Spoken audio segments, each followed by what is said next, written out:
പ്രിയ കൂട്ടുകാരെ, എല്ലാവർക്കും AB chat ഫോളിയോയുടെ ആദ്യ എപ്പിസോഡിലേക്ക് സ്വാഗതം. പ്രതിസന്ധികളെ അതിജീവിച്ച് വിജയം നേടുമ്പോൾ ആ വിജയത്തിനൊരു പ്രത്യേക ത്രില്ലാണ് അല്ലേ? തീർച്ചയായിട്ടും അങ്ങനെ ഒരു ത്രില്ലിൻ്റെ കൊടുമുടിയിൽ നിൽക്കുന്ന ഒരാളെയാണ് നാം ഇന്ന് പരിചയപ്പെടാൻ പോകുന്നത്.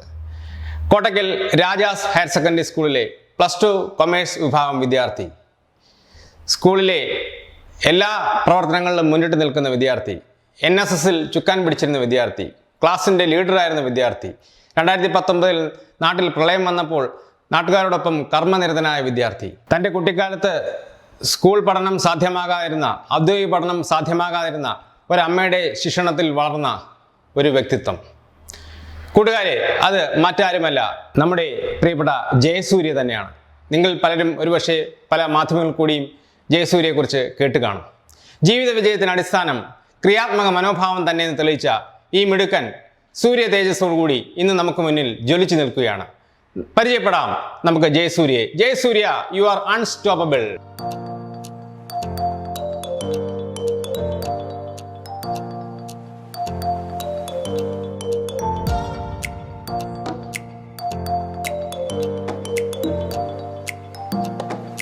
മോനെ ജയസൂര്യ, AB ചാറ്റ് ഫോളിയോയുടെ ഈ പരിപാടിയിലേക്ക് ഹാർദവമായ സ്വാഗതം.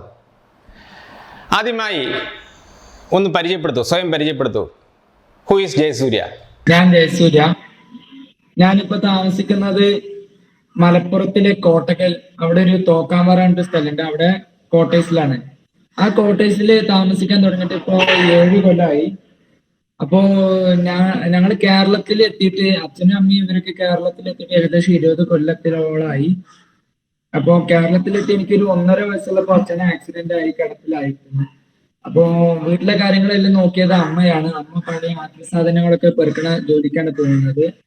അപ്പോ അതുവഴി എന്റെയും കൂടി ചെറിയ സംഭാവന എന്നുള്ള നിലയ്ക്ക് എന്റെ ചെറിയ ചെറിയ പണികൾക്കൊക്കെ കൂട്ടി ഞാനും വീട്ടിലെ കാര്യങ്ങൾക്കൊക്കെ ഇത്തിരി എന്റേതായിട്ടുള്ള സംഭാവന ചെയ്യാറുണ്ട്. അങ്ങനെ കൂടി കുടുംബം മുന്നോട്ട് പോകുന്നുണ്ട്. പിന്നെ ഞാൻ എന്റെ LP UP പഠനം പൂർത്തിയാക്കിയത് ANUPS ആട്ടീരിയാണ്. ഇപ്പോ ഹൈസ്കൂൾ ഹയർ സെക്കൻഡറി പഠനം പൂർത്തിയാക്കിയത് government Rajas higher secondary school കോട്ടക്കലാണ്. അപ്പോ ഇങ്ങനെ ഒരു വിജയം കിട്ടിയത് എനിക്ക് ഒരുപാട് സന്തോഷമുണ്ട്. ജയസൂര്യ, +2 കൊമേഴ്സ് എടുക്കുന്നതിന് എന്തെങ്കിലും പ്രത്യേകിച്ച് കാരണം ഉണ്ടായിരുന്നോ? ചാർട്ടേഡ് അക്കൗണ്ടന്റ് ആകണമെന്നോ, അല്ലെങ്കിൽ കൊമേഴ്സുമായിട്ട് ബന്ധപ്പെട്ടിട്ട് ഉയർന്ന ബിരുദങ്ങൾ നേടണമെന്നോ, അല്ലെങ്കിൽ അധ്യാപകനാകണമെന്നോ, അങ്ങനെ എന്തെങ്കിലും പ്രത്യേകമായൊരു ആഗ്രഹം ഉണ്ടായിട്ടാണോ മോൻ +2 കൊമേഴ്സ് എന്ന് പറയുന്ന ഓപ്ഷൻ തിരഞ്ഞെടുത്തത്? എനിക്ക് 10th കഴിഞ്ഞപ്പോൾ 10th 9A+ ഒരു B ആയിരുന്നു. അപ്പൊ ഒന്ന് മാത്സിലായിരുന്നു എനിക്ക് B കിട്ടിയത്. അതുകൊണ്ട് തന്നെ എനിക്ക് മാത്സ് മനസ്സിലാക്കാനും, അതായത് മാത്സ് പഠിക്കാൻ ഇത്തിരി ബുദ്ധിമുട്ടായിരുന്നു. അതുകൊണ്ട് ഞാൻ ഫസ്റ്റ് ഓപ്ഷൻ സയൻസ് കൊടുത്തിട്ടില്ലായിരുന്നു. പിന്നെ ഉള്ളത് എനിക്ക് 2 ഓപ്ഷൻ ഉണ്ട്, ഒന്ന് ഹ്യൂമാനിറ്റീസ് അല്ലെങ്കിൽ കൊമേഴ്സ്. Humanities full തിയറിയാണ്. അപ്പോ എനിക്ക് ഹ്യൂമാനിറ്റീസ് അത്രക്ക് നോക്കാൻ കഴിഞ്ഞില്ല. പിന്നെ കൊമേഴ്സിലെ അക്കൗണ്ടൻസി, സ്റ്റാറ്റിസ്റ്റിക്സ്, ഇവ രണ്ടും ഞാൻ അതുവരെ പരിചയപ്പെടാത്ത സബ്ജക്റ്റുകളാണ്. അപ്പോ എനിക്ക് ആ സബ്ജക്റ്റുകളെ പരിചയപ്പെടണം. കൂടാതെ കൊമേഴ്സ് പഠിച്ചിട്ട് അപ്പോ എന്റെ കൂട്ടുകാരൊക്കെ കണ്ടിട്ടുണ്ടായിരുന്നു CA, ചാർട്ടേഡ് അക്കൗണ്ടന്റ്. അത് നല്ലൊരു പ്രൊഫഷനാണ്. അതിലൊക്കെ എത്തിപ്പെട്ട എന്നുള്ളത് ഭയങ്കര സന്തോഷമുള്ള കാര്യമാണെന്നൊക്കെ പറഞ്ഞു. അപ്പൊ എനിക്ക് കൊമേഴ്സ് എടുക്കാൻ കൂടുതൽ താല്പര്യം തോന്നി. അങ്ങനെയാണ് ഞാൻ കൊമേഴ്സിൽ എത്തിപ്പെട്ടത്. അപ്പോൾ കണക്കിനെ പേടിച്ചിട്ടാണ് കൊമേഴ്സ് അല്ലെങ്കിൽ ഹ്യൂമാനിറ്റീസ് എടുക്കണം എന്നും മോൻ വിചാരിച്ചത് അല്ലേ? കൂട്ടുകാരുടെയൊക്കെ നിർബന്ധത്തിന് വഴങ്ങി കൊമേഴ്സിലേക്ക് അങ്ങ് വഴുതി വീഴുകയാണ് ചെയ്തത്. ഓക്കെ മോനെ, വഴുതി വീണിട്ട് മാത്രം നമുക്ക് കാര്യമില്ല. നമ്മുടെ ലക്ഷ്യത്തെ കൃത്യമായിട്ട് നമുക്ക് നിർണ്ണയിക്കണം. അതിന് നിനക്കുള്ള ഗൈഡൻസ് കിട്ടട്ടെ എന്ന് ആശിക്കുന്നു. +2 റിസൾട്ട് വരുന്ന ദിവസം മോൻ വാർക്കപ്പണിക്കിടയിലാണ് റിസൾട്ട് വന്നത് എന്ന് കേട്ടിരുന്നു. റിസൾട്ട് വരുമ്പോൾ ആശങ്ക എന്തെങ്കിലും ഉണ്ടായിരുന്നോ? അതോ ഒരു ഫിക്സഡ് ഡിപ്പോസിറ്റ് പോലെ ഫുൾ A+ കയ്യിൽ ഉണ്ടാകും എന്ന് വിചാരിച്ചിരുന്നോ? എങ്ങനെയൊക്കെ നോക്കിക്കാണുന്നു ആ റിസൾട്ട് വന്ന ദിവസത്തിനെ? അതൊരു ആ റിസൾട്ട് വരിക, ആ സാഹചര്യം അല്ലെങ്കിൽ ആ സന്ദർഭം ഒരിക്കലും മറക്കാൻ പറ്റാത്തതാണ്. ഞാൻ അന്നൊരു കാടാമ്പുഴ, മാറാക്കര എന്ന ഒരു സ്ഥലത്ത്, അവിടെ കാടാമ്പുഴ എന്ന ഒരു സ്ഥലത്താണ് ഞാൻ വാർപ്പ് പണി ചെയ്തുകൊണ്ടിരുന്നത്. എനിക്കെന്നറിയാം, രാവിലെ അറിയാം, ഞാൻ എന്റെ കൂടെ എന്റെ അമ്മാന്റെ ഷൺമുഖം, ഞങ്ങൾ രണ്ടും ഒരേ ക്ലാസ്സിലാണ് പഠിക്കുന്നത്. ഞങ്ങൾ രണ്ടും ഒരുമിച്ച് പണിയെടുക്കാണ് ഒരു സ്ഥലത്ത് വാർപ്പ് പണി. അന്ന് എനിക്കറിയായിരുന്നു ഇന്ന് എന്നാണ് റിസൾട്ടിന്റെ ദിവസം. ഏതായാലും പണിയൊക്കെ കണ്ടിട്ട് നോക്കാന്നുള്ളതിലായിരുന്നു. അപ്പോ പണിയൊക്കെ കഴിഞ്ഞ് 4:30 ചോറ് കഴിക്കാൻ ഇരിക്കുന്ന സമയത്ത് അമ്മാന്റെ മോൻ പറഞ്ഞു റിസൾട്ട് എല്ലാവരും നോക്കാറുന്നു. അപ്പൊ റിസൾട്ട് നോക്കി, ആദ്യം അവന്റെ നോക്കി, അവന് ജയിച്ചിട്ടായിരുന്നു, സന്തോഷായി. അപ്പോ അതിന്റെ പിന്നാലെ എന്റെ റിസൾട്ട് നോക്കി, അവൻ പറഞ്ഞു full A+ ആണ് എന്ന് പറഞ്ഞു. അപ്പൊ എനിക്ക് ഒത്തിരി സന്തോഷായി, അതിന്റെ കൂടെയുള്ള പണിക്കാർക്കൊക്കെ സന്തോഷായി. അപ്പൊ ഞാൻ ചോറ് മതിയാക്കി സന്തോഷം കൊണ്ട് ഞാൻ നേരെ വീട്ടിൽ വന്നു, അമ്മനെ കണ്ടു. അമ്മേനോട് ഞാൻ പറഞ്ഞു അമ്മ full A+ ആണ്. അപ്പൊ അമ്മക്ക് മനസ്സിലായില്ല full A+. അമ്മയ്ക്ക് വിദ്യാഭ്യാസമില്ല, അച്ഛനും വിദ്യാഭ്യാസമില്ല, നമ്മളത്ര എന്നല്ല, ഒരു ഒട്ടും വിദ്യാലയം കണ്ടിട്ടില്ല എന്ന് തന്നെ പറയാം. ആ ഒരു സാഹചര്യത്തിൽ അമ്മനോട് full A+ പറഞ്ഞപ്പോ അമ്മക്ക് മനസ്സിലായില്ല. പിന്നെ പറഞ്ഞു എല്ലാ വിഷയത്തിലും പാസ്സായിട്ടുണ്ട്. അപ്പൊ അമ്മക്ക് സന്തോഷായി, അച്ഛനും സന്തോഷായി, എനിക്കും സന്തോഷായി. ഒരുപക്ഷെ ഒരു ഫുൾ A+ കിട്ടുന്ന ഒരു +2കാരന് ഒരിക്കലും ഇങ്ങനെ ഒരു റിസൾട്ട് ദിനം ഉണ്ടാവാൻ സാധ്യതയില്ല. മജീദ് മാഷെ, നേരത്തെ നമ്മൾ തമ്മിൽ പരിചയമുണ്ട്. ഇപ്പോൾ നമ്മളിവിടെ ഇരിക്കുന്നത് ജയസൂര്യയെക്കുറിച്ച് സംസാരിക്കാനാണ്. ഇന്നത്തെ താരം അവൻ തന്നെയാണ്.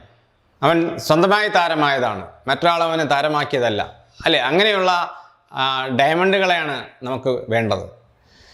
എങ്ങനെ നോക്കിക്കാണുന്നു അവൻ്റെ ഈ +2 പഠനകാലം? ക്ലാസ്സിൽ പഠിക്കുമ്പോൾ തന്നെ അവൻ എങ്ങനെയുള്ളൊരു കുട്ടിയായിരുന്നു?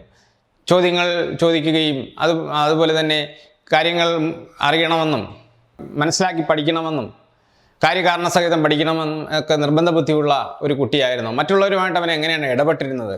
അവൻ്റെ ഒരു സോഷ്യൽ ആറ്റിറ്റ്യൂഡ് എങ്ങനെയായിരുന്നു? ഇതൊക്കെ ഒന്ന് വിശദീകരിക്കാമോ മാഷെ? അവന് ഫസ്റ്റ് ഒന്നാമത്തെ ക്ലാസ്സിൽ തന്നെ നമുക്ക് അവനെ ഐഡന്റിഫൈ ചെയ്യാൻ പറ്റി. അവന്റെ ക്ലാസ്സിനോടുള്ള അപ്രോച്ചും പിന്നെ അവന്റെ താല്പര്യവും ഒക്കെ നമ്മൾക്ക് +1 ആദ്യം തന്നെ നമുക്ക് മനസ്സിലാക്കാൻ കഴിഞ്ഞിരുന്നു. വളരെ വിനയമുള്ള കുട്ടിയാണ്. അതിന് പുറമെ കാര്യങ്ങൾ അക്കൗണ്ടൻസി ക്ലാസ്സിലൊക്കെ 100,000 സംശയങ്ങൾ ചോദിക്കുന്ന ഒരു കുട്ടിയാണ് അവൻ. സംശയങ്ങൾ ചോദിക്കുമ്പോൾ നമുക്ക് മനസ്സിലാവും ഇവരെ എന്തായാലും ഭാവിയുള്ള ഒരു പൊസിഷനിൽ എത്തും എന്ന് നമുക്ക് തോന്നിയ ഒരു കുട്ടിയായിരുന്നു. പക്ഷെ പിന്നീടാണ് അവന്റെ സാഹചര്യങ്ങളൊക്കെ നമ്മൾ മനസ്സിലാക്കുന്നത്. വളരെ പിന്നോക്കം നിന്ന് ശരിക്ക് നമുക്ക് അത്ഭുതമാണ്. ഒരു നിയന്ത്രണവും ഇല്ലാതെ ഒരു ഗൈഡൻസും കിട്ടാത്ത ഒരു കുട്ടി എങ്ങനെ ഇത്ര മാർക്ക് വാങ്ങി ഇങ്ങനെ നല്ല എല്ലാം കൊണ്ടും നല്ലൊരു കുട്ടിയായി മാറി എന്നുള്ളത് ശരിക്കും അത്ഭുതമാണ്. അവന്റെ പേഴ്സണൽ ആയിട്ടുള്ള ഒരു എന്തോ കഴിവ് തന്നെയാണ് അത്. കാരണം അച്ഛനൊന്നും അറിയില്ല. 18-20 വർഷമായി അമ്മ ഈ കേരളത്തിലെത്തിയിട്ട്. അങ്ങനെ ഒരു കുട്ടിയാണ്, അങ്ങനെയുള്ള ഒരു അമ്മ, പാരന്റ്സ് ആണ് ഈ കുട്ടിയെ ഇത്രയും മാർക്കിലേക്ക് എത്തിച്ചത്. അത് അവന്റെ പ്രത്യേകമായിട്ടുള്ള അവന്റെ ആ ഒരു പ്രത്യേകത കൊണ്ടാണ്. എന്തായാലും വളരെ നമ്മൾക്ക് ഏതൊരാളുടെ മുന്നിലും നമ്മൾക്ക് ഒരു കാണിക്കാവുന്ന, മുന്നിൽ വെക്കാവുന്ന ഒരു കുട്ടിയാണ് എല്ലാം കൊണ്ടും. മോനെ ജയസൂര്യ, ഭാവിയിൽ എന്തൊക്കെയാണ് പദ്ധതികൾ?